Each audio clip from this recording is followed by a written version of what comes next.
বন্ধুরা, one punch ম্যানের season 3 এর এই এপিসোডটি ছিল একদম উত্তেজনায় ভরপুর। হিরো অ্যাসোসিয়েশন এবং মনস্টারদের মধ্যেকার সেই মহাযুদ্ধ এখন চূড়ান্ত পর্যায়ে পৌঁছেছে। আজকের ভিডিওতে আমি এই এপিসোডের প্রতিটি মুহূর্ত বিস্তারিতভাবে বিশ্লেষণ করব এবং দেখাবো কিভাবে এস ক্লাস হিরোরা মনস্টারদের আস্তানায় তছনছ করে দিচ্ছে। চলুন দেরি না করে মূল কাহিনীতে প্রবেশ করি। এপিসোডের শুরুতেই আমরা কিংকে নিয়ে হিরোদের মধ্যে আলোচনা করতে দেখতে পাই। কিং নাকি সবার আগেই নিজের পজিশনে চলে গেছে, যা শুনে চাইল্ড এম্পারর বেশ অবাক হয়।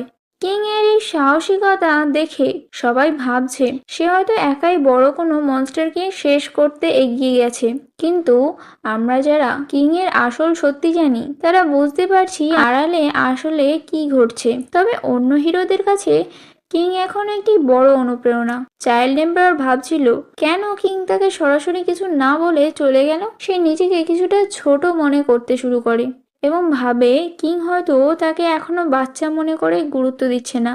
তবে সে দ্রুত নিজের আবেগকে সামলে নেয় এবং আক্রমণের পরিকল্পনায় মনোযোগ দেয়। হিরো অ্যাসোসিয়েশনের রণকৌশল ছিল খুবই নিখুঁত, যাতে কোনোভাবেই সাধারণ মানুষের ক্ষতি না হয়। হিরোরা যখন মনস্টারদের আড্ডার কাছাকাছি পৌঁছায় তখন কয়েকশো মনস্টার তাদের চারপাশ থেকেই ঘিরে ফেলে। গাইরো গাইরো আগে বলেছিল সে কোনো ফাঁদ পাতবে না, কিন্তু আসলে সে বিশাল এক সৈন্যবাহিনী তৈরি করে রেখেছিল হিরোদের আটকে দেওয়ার জন্য। চারিদিকে শুধু দানবদের চিৎকার আর তাণ্ডব দেখা যাচ্ছিল, যা সাধারণ যে কারো মনে ত্রাসের সৃষ্টি করত। ঠিক এই সংকটময় মুহূর্তে তাৎসুমাকি তার অবিশ্বাস্য টেলিকাইনেটিক শক্তি নিয়ে সামনে আসে। সে অন্য হিরোদের বলে যে যাদের নিজেদের ওপর ভরসা নেই তারা যেন তার পিছনে থাকে। তাৎসুমাকির আত্মবিশ্বাস ছিল দেখার মতো। সে একাই কয়েকশো মনস্টারকে তুড়ি মেরে উড়িয়ে দেওয়ার ক্ষমতা রাখে। তার উপস্থিতিতে মনস্টারদের মনে ভয়ের সৃষ্টি হয়ে যায়। এখানে একটি অদ্ভুত মনস্টারকে দেখা যায় যে দাবি করে সে হিরোদের হাতে শেষ হয়ে যাওয়া সব মনস্টারদের ঘৃণা থেকে শক্তি পেয়েছে। গাইরো গাইরো তাকে এমনভাবে তৈরি করেছে যাতে সে হিরোদের অতীতের পাপের ফল হিসেবে তাদের দাঁড়াতে পারে। তার চোখগুলো ছিল সেই সব শেষ হয়ে যাওয়া মনস্টারদের চোখের সমষ্টি, যা দেখতে বেশ ভয়ানক লাগছিল। তবে তাৎসুমাকির কাছে এসব ছিল সেলফ আবর্জনা। তাৎসুমাকি অন্য হিরোদের কিছুটা তাচ্ছিল্য করে বলে যে যারা নিজেদের রক্ষা করতে পারে না তাদের এখানে আসার কোনো প্রয়োজনই নেই। এই সময় এস ক্লাস হিরোদের মধ্যে কিছুটা কথা কাটাকাটি হয়। সিলভার ফ্যাঙ্ক এবং অটোমিক স্যামুরাই বুঝতে পারে যে তাৎসুমাকি একাই সব কৃতিত্ব নিতে চায়, কিন্তু তারা নিজেদের যোগ্যতা প্রমাণ করতে দৃঢ় প্রতিজ্ঞ ছিল। অটোমিক সামুরাইয়ের 3 যোগ্য শিষ্য আয়ান, ওকাজিন এবং বোস্টড্রিল তলোয়ার হাতে লড়াইয়ে নেমে পড়ে। তাদের তলোয়ারের ধার আর গতি ছিল চোখে পড়ার মতো। আয়ান অত্যন্ত দ্রুত গতিতে মনস্টারদের আক্রমণ প্রতিহত করছিল। তারা প্রমাণ করে দেয় যে এস ক্লাস হিরোদের শিষ্য হওয়াটা কোনো সাধারণ বিষয় নয়। সুইট মাস্ককে আমরা এই এপিসোডে বেশ সক্রিয় দেখি। তার লড়াই করার স্টাইল ছিল মার্জিত কিন্তু অত্যন্ত নিষ্ঠুর। সে তার হাত দিয়ে মনস্টারদের ছিন্ন ভিন্ন করে দিচ্ছিল। তার চোখে কোনো দয়া ছিল না। সুইট মাস্ক মনে করে মনস্টার মানেই হলো জঞ্জাল, যা পৃথিবী থেকে মুছে ফেলা উচিত। তার এই কঠোর মনোভাব তাকে অন্য হিরোদের থেকে আলাদা করে তোলে। ক্যাপ্টেন মিজুকি তার স্পোর্টস গিয়ার ব্যবহার করে অত্যন্ত সৃজনশীলভাবে লড়াই করছিল। সে তার শর্টপুট, জ্যাভলিন এবং হ্যামার থ্রোর কৌশলগুলো মনস্টারদের ওপর প্রয়োগ করে। এটি ছিল পুরো এপিসোডের অন্যতম ইউনিক একটি দৃশ্য। তার শারীরিক শক্তি এবং অ্যাথলেটিক স্কিল দেখে অন্য হিরোরা পর্যন্ত অবাক হয়ে যায়। ব্যাকশাইন প্রমাণ করে যে তার শরীর আসলে হীরা বা ইস্পাতের চেয়েও শক্ত।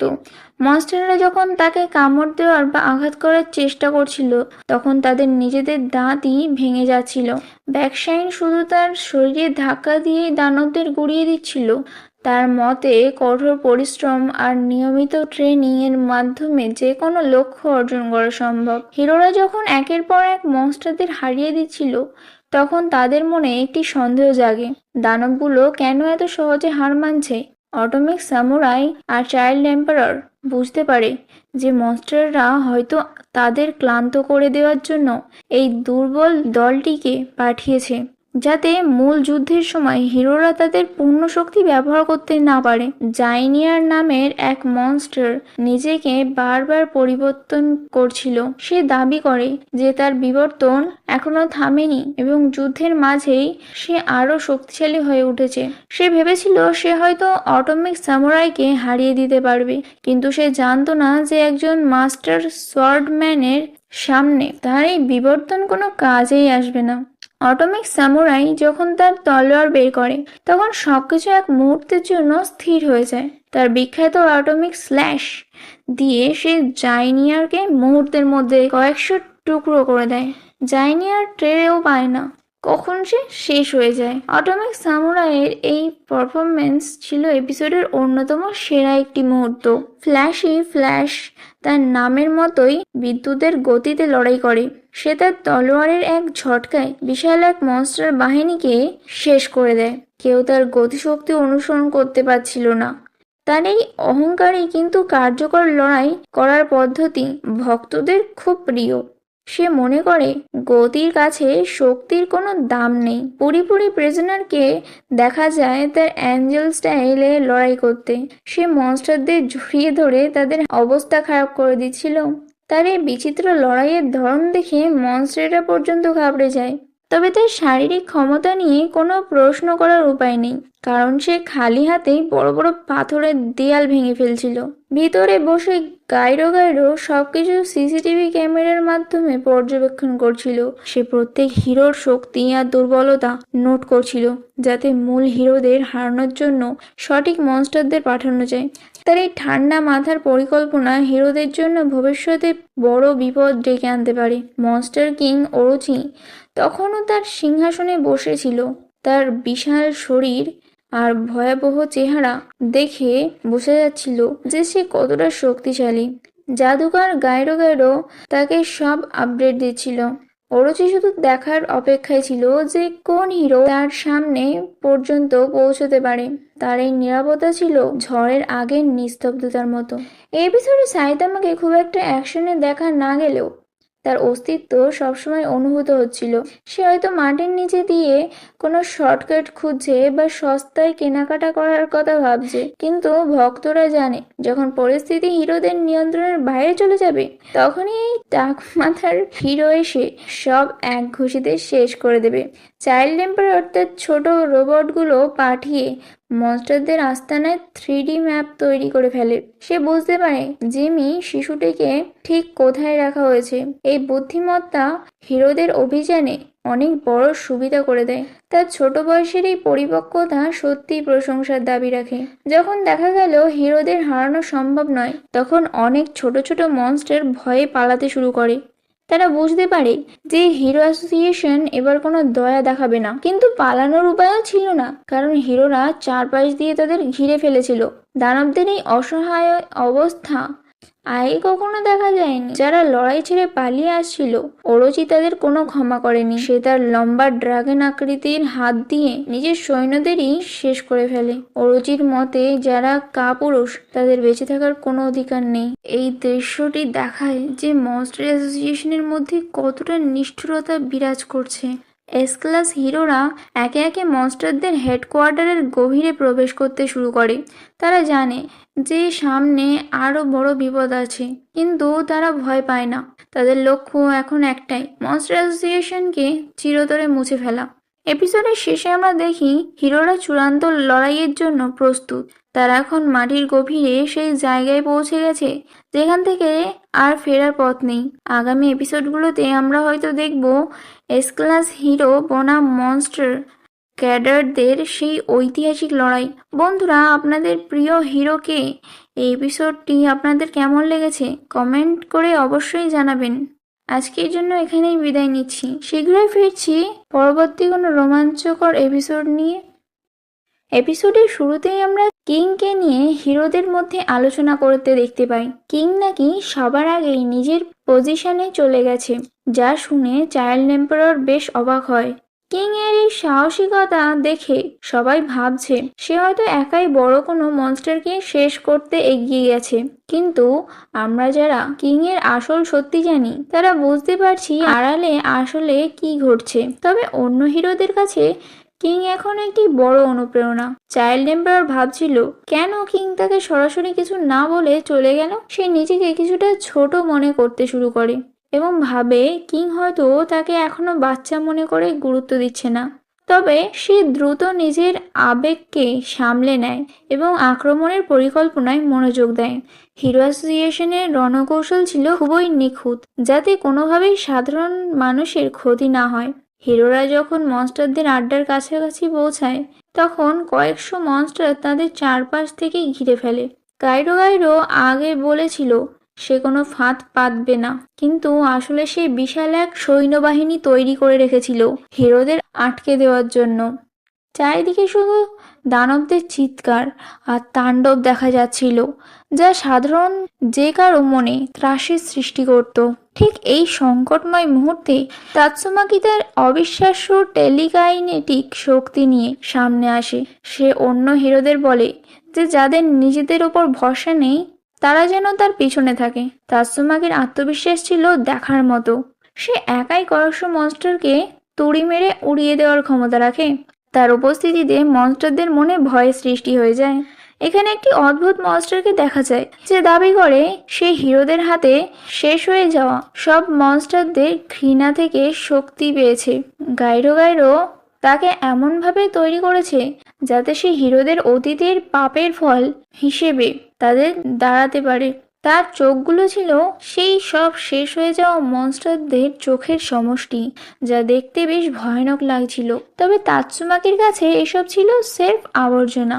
তাৎসুমাকি অন্য হিরোদের কিছুটা তাচ্ছিল্য করে বলে যে যারা নিজেদের রক্ষা করতে পারে না তাদের এখানে আসার কোনো প্রয়োজনই নেই।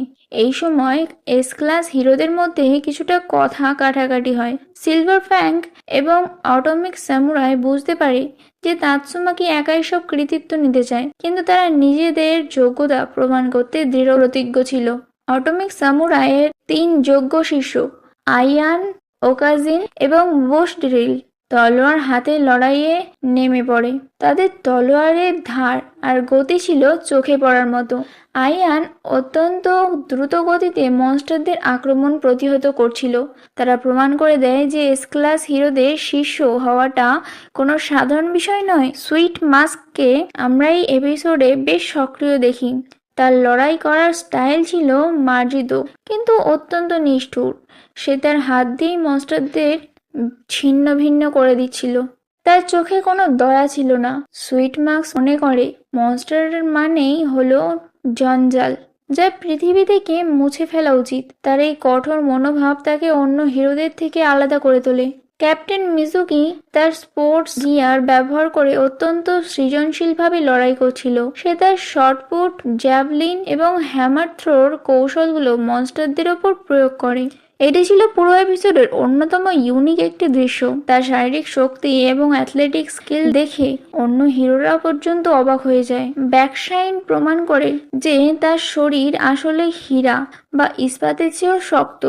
মনস্টাররা যখন তাকে কামড় দেওয়ার বা আঘাত করার চেষ্টা করছিল তখন তাদের নিজেদের দাঁতই ভেঙে যাচ্ছিল। ব্যাকশাইন শুধু তার শরীরে ধাক্কা দিয়েই দানবদের গুড়িয়ে দিচ্ছিল।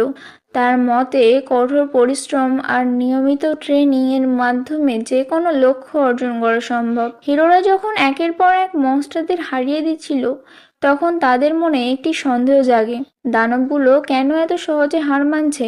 অটোমিক সামুরাই আর চাইল্ড এম্পারার বুঝতে পারে যে মনস্টাররা হয়তো তাদের ক্লান্ত করে দেওয়ার জন্য এই দুর্বল দলটিকে পাঠিয়েছে, যাতে মূল যুদ্ধের সময় হিরোরা তাদের পূর্ণ শক্তি ব্যবহার করতে না পারে। জাইনিয়ার নামের এক মনস্টার নিজেকে বারবার পরিবর্তন করছিল। সে দাবি করে যে তার বিবর্তন এখনো থামেনি এবং যুদ্ধের মাঝেই সে আরো শক্তিশালী হয়ে উঠেছে। সে ভেবেছিল সে হয়তো অটোমিক সামুরাইকে হারিয়ে দিতে পারবে, কিন্তু সে জানতো না যে একজন মাস্টার সোয়ার্ডম্যানের সামনে তার এই বিবর্তন কোনো কাজেই আসবে না। অটোমিক সামুরাই যখন তার তলোয়ার বের করে তখন সবকিছু এক মুহূর্তের জন্য স্থির হয়ে যায়। তার বিখ্যাত অ্যাটমিক স্ল্যাশ দিয়ে সে জাইনিয়ারকে মুহূর্তের মধ্যে কয়েকশো টুকরো করে দেয়। জাইনিয়ার টেরেও পায় না কখন সে শেষ হয়ে যায়। অ্যাটমিক সামুরাইয়ের এই পারফরমেন্স ছিল এপিসোডের অন্যতম সেরা একটি মুহূর্ত। ফ্ল্যাশ তার নামের মতোই বিদ্যুতের গতিতে লড়াই করে।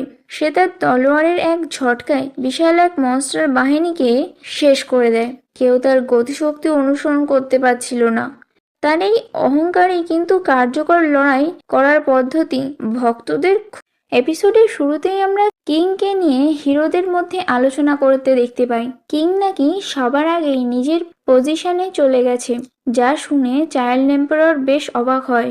কিং এর এই সাহসিকতা দেখে সবাই ভাবছে সে হয়তো একাই বড় কোনো মনস্টারকে শেষ করতে এগিয়ে গেছে, কিন্তু আমরা যারা কিং এর আসল সত্যি জানি তারা বুঝতে পারছি আড়ালে আসলে কি ঘটছে। তবে অন্য হিরোদের কাছে কিং এখন একটি বড় অনুপ্রেরণা। চাইল্ড এম্পারার ভাবছিল কেন কিং তাকে সরাসরি কিছু না বলে চলে গেল। সে নিজেকে কিছুটা ছোট মনে করতে শুরু করে এবং ভাবে কিং হয়তো তাকে এখনো বাচ্চা মনে করে গুরুত্ব দিচ্ছে না। তবে সে দ্রুত নিজের আবেগকে সামলে নেয় এবং আক্রমণের পরিকল্পনায় মনোযোগ দেয়। হিরো অ্যাসোসিয়েশনের রণকৌশল ছিল খুবই নিখুঁত, যাতে কোনোভাবেই সাধারণ মানুষের ক্ষতি না হয়। হিরোরা যখন মনস্টারদের আড্ডার কাছাকাছি পৌঁছায় তখন কয়েকশো মনস্টার তাদের চারপাশ থেকেই ঘিরে ফেলে। গাইরো আগে বলেছিল সে কোনো ফাঁদ পাতবে না, কিন্তু আসলে সে বিশাল এক সৈন্যবাহিনী তৈরি করে রেখেছিল হিরোদের আটকে দেওয়ার জন্য। চারিদিকে শুধু দানবদের চিৎকার আর তাণ্ডব দেখা যাচ্ছিল, যা সাধারণ যে কারো মনে ত্রাসের সৃষ্টি করত। ঠিক এই সংকটময় মুহূর্তে তাৎসুমাকি তার অবিশ্বাস্য টেলিকাইনেটিক শক্তি নিয়ে সামনে আসে। সে অন্য হিরোদের বলে যে যাদের নিজেদের ওপর ভরসা নেই তারা যেন তার পিছনে থাকে। তাৎসুমাকির আত্মবিশ্বাস ছিল দেখার মতো। সে একাই কয়েকশো মনস্টারকে তুড়ি মেরে উড়িয়ে দেওয়ার ক্ষমতা রাখে।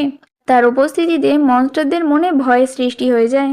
এখানে একটি অদ্ভুত মনস্টারকে দেখা যায় যে দাবি করে সে হিরোদের হাতে শেষ হয়ে যাওয়া সব মনস্টারদের ঘৃণা থেকে শক্তি পেয়েছে। গাইরো তাকে এমনভাবে তৈরি করেছে যাতে সে হিরোদের অতীতের পাপের ফল হিসেবে তাদের দাঁড়াতে পারে। তার চোখগুলো ছিল সেই সব শেষ হয়ে যাওয়া মনস্টারদের চোখের সমষ্টি, যা দেখতে বেশ ভয়ানক লাগছিল। তবে তাৎসুমাকির কাছে এসব ছিল সেলফ আবর্জনা। তাৎসুমাকি অন্য হিরোদের কিছুটা তাচ্ছিল্য করে বলে যে যারা নিজেদের রক্ষা করতে পারে না তাদের এখানে আসার কোনো প্রয়োজনই নেই। এই সময় এস ক্লাস হিরোদের মধ্যে কিছুটা কথা কাটাকাটি হয়। সিলভার ফ্যাঙ্ক এবং অটোমিক স্যামুরাই বুঝতে পারে যে তাৎসুমাকি একাই সব কৃতিত্ব নিতে চায়, কিন্তু তারা নিজেদের যোগ্যতা প্রমাণ করতে দৃঢ় প্রতিজ্ঞ ছিল। অটোমিক সামুরাইয়ের 3 যোগ্য শিষ্য আয়ান, ওকাজিন এবং বোশড্রিল তলোয়ার হাতে লড়াইয়ে নেমে পড়ে। তাদের তলোয়ারের ধার আর গতি ছিল চোখে পড়ার মতো। আয়ান অত্যন্ত দ্রুত গতিতে মনস্টারদের আক্রমণ প্রতিহত করছিল। তারা প্রমাণ করে দেয় যে এস ক্লাস হিরোদের শিষ্য হওয়াটা কোনো সাধারণ বিষয় নয়। সুইট মাস্ককে আমরা এই এপিসোডে বেশ সক্রিয় দেখি। তার লড়াই করার স্টাইল ছিল মার্জিত কিন্তু অত্যন্ত নিষ্ঠুর। সে তার হাত দিয়েই মনস্টারদের ছিন্ন ভিন্ন করে দিচ্ছিল। তার চোখে কোনো দয়া ছিল না। সুইট মাস্ক মনে করে মনস্টার মানেই হলো জঞ্জাল, যা পৃথিবী থেকে মুছে ফেলা উচিত। তার এই কঠোর মনোভাব তাকে অন্য হিরোদের থেকে আলাদা করে তোলে। ক্যাপ্টেন মিজুকি তার স্পোর্টস গিয়ার ব্যবহার করে অত্যন্ত সৃজনশীলভাবে লড়াই করছিল। সে তার শর্টপুট, জ্যাভলিন এবং হ্যামার থ্রোর কৌশলগুলো মনস্টারদের ওপর প্রয়োগ করে। এটি ছিল পুরো এপিসোডের অন্যতম ইউনিক একটি দৃশ্য। তার শারীরিক শক্তি এবং অ্যাথলেটিক স্কিল দেখে অন্য হিরোরা পর্যন্ত অবাক হয়ে যায়। ব্যাকশাইন প্রমাণ করে যে তার শরীর আসলে হীরা বা ইস্পাতের চেয়েও শক্ত। মনস্টাররা যখন তাকে কামড় দেওয়ার বা আঘাত করার চেষ্টা করছিল তখন তাদের নিজেদের দাঁতই ভেঙে যাচ্ছিল। ব্যাকশাইন শুধু তার শরীরে ধাক্কা দিয়েই দানবদের গুড়িয়ে দিচ্ছিল। তার মতে কঠোর পরিশ্রম আর নিয়মিত ট্রেনিং এর মাধ্যমে যে কোনো লক্ষ্য অর্জন করা সম্ভব। হিরোরা যখন একের পর এক মনস্টারদের হারিয়ে দিচ্ছিল তখন তাদের মনে একটি সন্দেহ জাগে, দানবগুলো কেন এত সহজে হার মানছে। অটোমিক সামুরাই আর চাইল্ড এম্পারার বুঝতে পারে যে মনস্টাররা হয়তো তাদের ক্লান্ত করে দেওয়ার জন্য এই দুর্বল দলটিকে পাঠিয়েছে, যাতে মূল যুদ্ধের সময় হিরোরা তাদের পূর্ণ শক্তি ব্যবহার করতে না পারে। জাইনিয়ার নামের এক মনস্টার নিজেকে বারবার পরিবর্তন করছিল। সে দাবি করে যে তার বিবর্তন এখনো থামেনি এবং যুদ্ধের মাঝেই সে আরো শক্তিশালী হয়ে উঠেছে। সে ভেবেছিল সে হয়তো অটোমিক সামুরাইকে হারিয়ে দিতে পারবে, কিন্তু সে জানতো না যে একজন মাস্টার সোয়ার্ডম্যানের সামনে তার এই বিবর্তন কোনো কাজেই আসবে না। অটোমিক সামুরাই যখন তার তলোয়ার বের করে তখন সবকিছু এক মুহূর্তের জন্য স্থির হয়ে যায়। তার বিখ্যাত অটোমিক স্ল্যাশ দিয়ে সে জাইনিয়ারকে মুহূর্তের মধ্যে কয়েকশো টুকরো করে দেয়। জাইনিয়ার টেরও পায় না কখন সে শেষ হয়ে যায়। অটোমিক সামুরাইয়ের এই পারফরমেন্স ছিল এপিসোডের অন্যতম সেরা একটি মুহূর্ত। ফ্ল্যাশ তার নামের মতোই বিদ্যুতের গতিতে লড়াই করে। সে তার তলোয়ারের এক ঝটকায় বিশাল এক মনস্টার বাহিনীকে শেষ করে দেয়। কেউ তার গতিশক্তি অনুসরণ করতে পারছিল না। তার এই অহংকারী কিন্তু কার্যকর লড়াই করার পদ্ধতি ভক্তদের খুব প্রিয়। সে মনে করে গতির কাছে শক্তির কোনো দাম নেই। পুরোপুরি প্রিজনারকে দেখা যায় তার অ্যাঞ্জেল স্টাইলে লড়াই করতে। সে মনস্টারদের জড়িয়ে ধরে তাদের অবস্থা খারাপ করে দিচ্ছিল। তার এই বিচিত্র লড়াইয়ের ধরন দেখে মনস্টাররা পর্যন্ত ঘাবড়ে যায়। তবে তার শারীরিক ক্ষমতা নিয়ে কোনো প্রশ্ন করার উপায় নেই, কারণ সে খালি হাতেই বড় বড় পাথরের দেয়াল ভেঙে ফেলছিল। ভিতরে বসে গাইরো সবকিছু সিসিটিভি ক্যামেরার মাধ্যমে পর্যবেক্ষণ করছিল। সে প্রত্যেক হিরোর শক্তি আর দুর্বলতা নোট করছিল, যাতে মূল হিরোদের হারানোর জন্য সঠিক মনস্টারদের পাঠানো যায়। তার এই ঠান্ডা মাথার পরিকল্পনা হিরোদের জন্য ভবিষ্যতে বড় বিপদ ডেকে আনতে পারে। মনস্টার কিং ওরোচি তখনও তার সিংহাসনে বসেছিল। তার বিশাল শরীর আর ভয়াবহ চেহারা দেখে বোঝা যাচ্ছিল যে সে কতটা শক্তিশালী। জাদুকর গাইরো তাকে সব আপডেট দিচ্ছিল। ওরোচি শুধু দেখার অপেক্ষায় ছিল যে কোন হিরো তার সামনে পর্যন্ত পৌঁছতে পারে। তার এই নিরাপত্তা ছিল ঝড়ের আগের নিস্তব্ধতার মতো। এই এপিসোডে সাইতামাকে খুব একটা অ্যাকশনে দেখা না গেলেও তার অস্তিত্ব সবসময় অনুভূত হচ্ছিল। সে হয়তো মাটির নিচে দিয়ে কোনো শর্টকাট খুঁজছে বা সস্তায় কেনাকাটা করার কথা ভাবছে, কিন্তু ভক্তরা জানে যখন পরিস্থিতি হিরোদের নিয়ন্ত্রণের বাইরে চলে যাবে তখনই এই টাক মাথার হিরো এসে সব এক ঘুষিতে শেষ করে দেবে। চাইল্ড এম্পারার অর্থাৎ ছোট রোবটগুলো পাঠিয়ে মনস্টারদের আস্তানায় 3D ম্যাপ তৈরি করে ফেলে। সে বুঝতে পারে জিমি শিশুটিকে ঠিক কোথায় রাখা হয়েছে। এই বুদ্ধিমত্তা হিরোদের অভিযানে অনেক বড় সুবিধা করে দেয়। তার ছোট বয়সের এই পরিপক্কতা সত্যিই প্রশংসার দাবি রাখে। যখন দেখা গেল হিরোদের হারানো সম্ভব নয়, তখন অনেক ছোট ছোট মনস্টার ভয়ে পালাতে শুরু করে। তারা বুঝতে পারে যে হিরো অ্যাসোসিয়েশন এবার কোনো দয়া দেখাবে না, কিন্তু পালানোর উপায়ও ছিল না, কারণ হিরোরা চারপাশ দিয়ে তাদের ঘিরে ফেলেছিল।